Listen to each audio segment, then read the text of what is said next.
Queridos amigos y hermanos, tengan todos ustedes una grata bienvenida aquí nuevamente a este video, donde vamos a seguir estudiando la palabra de Dios. Vamos a seguir comentando algunas historias bíblicas y en este momento nosotros vamos a comentar lo que sucedió en el jardín del Edén.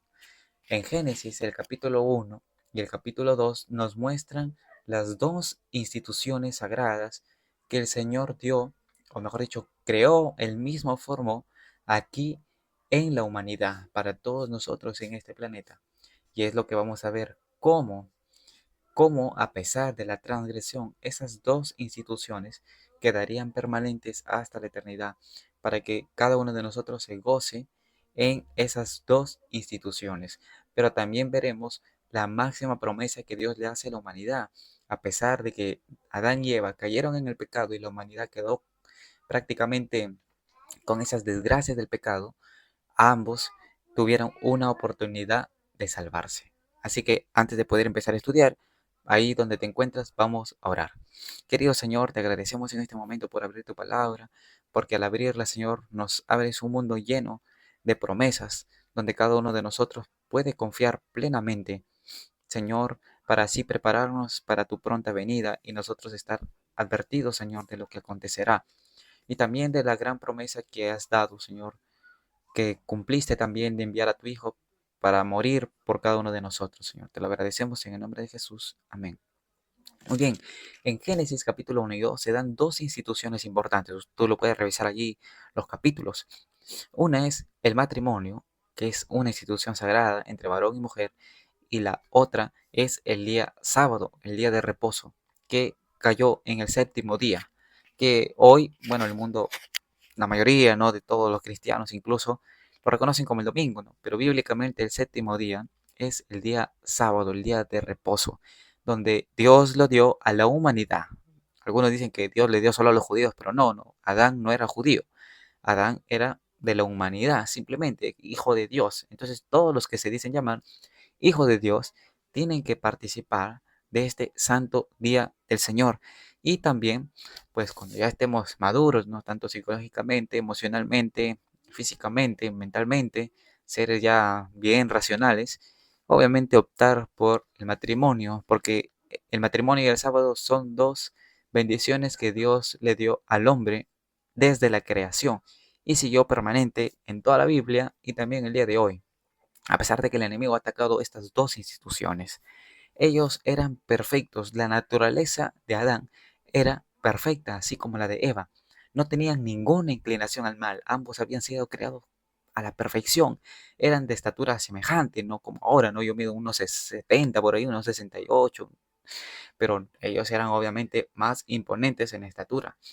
Sin embargo, a pesar de eso, tuvieron que pasar una prueba, la prueba de Dios, porque ellos eran creados para vivir eternamente.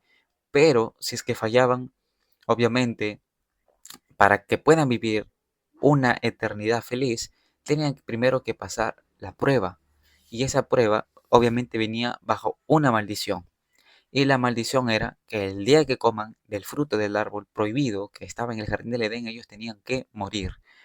¿Por qué tenían que morir? Porque si no hubiera esa maldición, ellos comieran el árbol y serían pecadores eternos. Sin embargo, al comer ese fruto, pues la sentencia de su pecado era que ellos tenían que morir con su pecado. Es por eso que la paga del pecado es la muerte. Entonces, en Génesis el capítulo 3, nosotros vemos la gran mentira de la serpiente, porque ella malinterpretó las palabras de Dios. Y cuando digo la serpiente me refiero obviamente a como lo menciona Apocalipsis, que esa serpiente es, la serpiente antigua es el diablo y Satanás. Entonces el enemigo, posesionado, ¿no?, en una serpiente, lo que hizo es engañar a la mujer aprovechando de que se encontraba sola para poder tentarla y así ella pase a ser una tentadora para Adán. Adán y Eva comen del fruto. Eva comió porque fue engañada, porque fue seducida, porque fue tentada para que comiera del fruto. Sin embargo, por otro lado estaba Adán, quien no había sido engañado por la serpiente, sino simplemente vio a su mujer que venía y deliberadamente decidió pecar. Fue una decisión. Eva a pesar de ser engañada, pues también decidió pecar porque puso su voluntad por encima de la de Dios. Y eso es una decisión, no es algo que viene así de nuestro instinto. No, no, no. Es una decisión. Ellos pecaron y obviamente el Señor tenía que contrarrestar su pecado. Y prácticamente aquí, en este juicio del Edén, perdón, en el capítulo 3, el contexto del Edén y de la caída, Dios se presenta ante ellos y antes de emitir la condena, hace un juicio. Vamos a ponerle un nombre a este juicio y vamos a llamarle un juicio investigativo, un juicio investigador, donde Dios mismo confrontaba a Adán antes de su condena. Y esto es interesante, porque si Adán en el juicio no salía arrepentido ni victorioso con la oportunidad que se le iba a dar, ellos obviamente tenían que morir. Sin embargo, en ese juicio investigador, Dios llega a Adán y les hace las preguntas, revelándole la condición en la que ellos se encontraban. ¿Dónde estás, Adán? Adán respondió, estoy aquí porque te vi, tuve miedo. ¿Por qué tenías miedo? ¿Quién te enseñó que estabas desnudo? Lo que quería hacer Dios era que Adán comprendiera la terrible decisión que había tomado, y era la de comer el fruto, algo que Dios había prohibido so pena de muerte. Entonces, Adán reconoce al final, obviamente echándose la culpa a la mujer y después la mujer a la serpiente y al final la culpa recaía sobre Dios porque es Dios quien creó a la serpiente. Un pecador no arrepentido siempre pone excusas por su pecado. Sin embargo, ellos después no tuvieron excusa, porque al darle a ellos las maldiciones, al decirle en Génesis capítulo 14 a la serpiente que sería maldita, y después en los siguientes versículos del 16 al 19, al decirle que tanto el hombre como la mujer pues la iban a pasar difícil aquí en la tierra, a ellos se les da una grandiosa promesa. Y esa grandiosa promesa era el inicio de una profecía que duraría hasta la venida de Cristo, porque esa profecía se cumple cuando Cristo viene. Y es Génesis capítulo 3, versículo 15, donde le dice así a la serpiente, es decir, al diablo, enemistad pondré entre ti y la mujer, entre tu descendencia y el descendiente de ella. Tú le herirás el talón, pero él te aplastará la cabeza. Esta promesa y ese descendiente en el libro de Gálatas se menciona que es Cristo, porque este mismo descendiente también se le presenta a Abraham, porque esta promesa fue de generación en generación repetida a cada uno incluso de los profetas, pero ellos lo explicaron con otras palabras, pero la esencia del Evangelio en aquel tiempo era la venida del descendiente, porque libraría al pueblo de sus pecados. Y eso se cumplió con Cristo. ¿A qué se refería Dios cuando dijo que habría esa enemistad entre la serpiente, el diablo, y la mujer y la iglesia? Es porque hay una enemistad, hay un odio entre el diablo y la iglesia. Es más, aquel que empieza a conocer a Cristo va a encontrar una enemistad entre la carne y el deseo espiritual de vivir para Cristo. Va a haber una lucha, una confrontación. Entonces, esa es la enemistad. El Evangelio siempre nos pone en enemistad contra el pecado. Así que después se le dice, tú le herirás el talón, la serpiente le pisaría el talón a Cristo, Satanás le pisaría el talón a Cristo, y esto se refería a la muerte de Cristo en la cruz del Calvario, porque es Satanás detrás de todo quien llevó a Cristo a morir en el Calvario. ¿Y a qué se refería con él te aplastará la cabeza? Porque con la muerte de Cristo y su resurrección, su resurrección de Cristo, obviamente la serpiente estaría condenada, ahora sí, de una vez y para siempre, cuando la sentencia de la condena se llevaría después del milenio, según Apocalipsis, pero ahora el enemigo estaría derrotado totalmente. Aún antes de eso, el enemigo podría estar por allí, se creía dueño del mundo, pero cuando Cristo vino aquí a la tierra, le puso un alto a, a ese endueñamiento que él tenía con el mundo. Sin embargo, Cristo le aplastó la cabeza con su resurrección. ¿Por qué? ¿Qué significaba la resurrección de Cristo? Significaba que Cristo había vencido el pecado. A pesar de que Él era hombre, venció el pecado y no hubo ninguna mancha en Él, ni en acción, ni en pensamiento, ni en palabra, en absolutamente nada. Si Cristo no hubiera resucitado, hubiera significado que Él pecó estando en vida. Sin embargo, en sus 33 años de vida, Cristo no tuvo ningún pecado. a pesar de que era hombre. En él está ejemplificado una obediencia perfecta a la ley de Dios, aún en la misma condición en la que nosotros nos encontramos. Entonces, la serpiente no tuvo nada para aprovecharse de Cristo. La serpiente fue vencida por Cristo, por un Dios hecho carne, que nunca aprovechó su divinidad para vencer el pecado.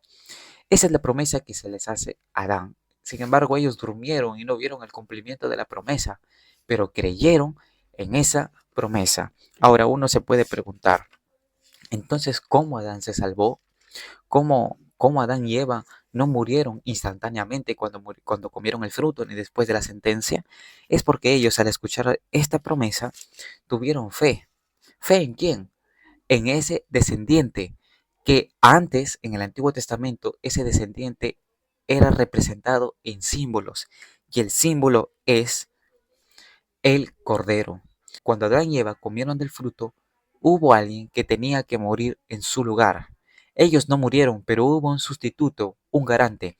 Y en Apocalipsis, el capítulo 13, versículo 8, en la parte final del versículo dice: cuyos nombres no están escritos en el libro de la vida del Cordero, que fue muerto desde la creación del mundo, que fue inmolado desde la creación del mundo.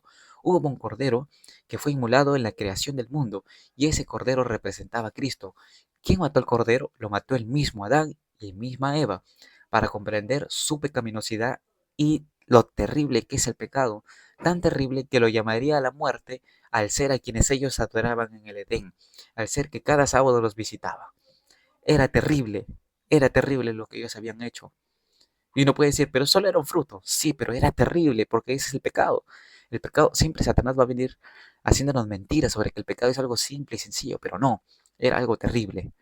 Ellos mataron al Cordero y el Cordero fue su sustituto. Cuando Juan Bautista vio a Jesús venir, dijo, este es el Cordero que quita el pecado del mundo. Cristo es el Cordero que quita nuestros pecados. Ellos creyeron en esta promesa. Ahora es a nosotros. ¿En qué estamos creyendo? ¿Estamos siendo fieles a la palabra de Dios? ¿Estamos comprendiendo la Escritura? Ellos miraron al Cordero que representaba a Cristo. Nosotros hoy en día debemos mirar a Cristo porque es el autor y el consumador de nuestra fe. Seguir sus mandamientos, obedecerle. Si el Señor dice que es el sábado, es el sábado. Si dice que hay un pueblo remanente, hay un pueblo remanente que guarda los mandamientos de Dios y tiene la fe de Jesús. Entonces debemos unirnos a ese pueblo que levanta la verdad, predica la verdad, vive la verdad y experimenta una relación diaria con el Señor. Yo quiero invitarte a ser parte de ese pueblo. Así que si te gustaría ser parte de ese pueblo, pues estás invitado. Puedes comentar aquí, ver más videos de aquí, o incluso poner alguna pregunta sobre este pueblo. Nosotros estamos preparando estudios para poder brindártelo a ti mediante esta plataforma, mejorando cada día para que puedas seguir estudiando la palabra de Dios. Que Dios te bendiga y que te puedas unir a ese pueblo. Y si ya eres parte de ese pueblo, pon allí: soy parte del pueblo remanente de Dios. La pregunta es, ¿quién es ese remanente hoy en día donde hay más de 40.000 denominaciones cristianas? Bueno, acompáñanos en este viaje de estudio de la Biblia y poniendo la fe en el Cordero que quita el pecado del mundo, Cristo Jesús. Acompáñame a orar. Gracias, Señor, te damos porque estamos aquí contigo, porque nos ayudas a entender tu palabra. Ayuda a que cada persona que esté oyendo este tema, Señor, pueda acercarse más a ti, poner la fe en ese Cordero, Señor, que es Cristo Jesús, que fue crucificado por nuestros pecados para darnos vida eterna, Señor. Bendícenos, Padre, ayúdanos a vivir para ti, vivir tu ley y que hagamos tu voluntad, Padre. Bendice a los que oyen, te lo pido en el nombre de Jesús. Amén.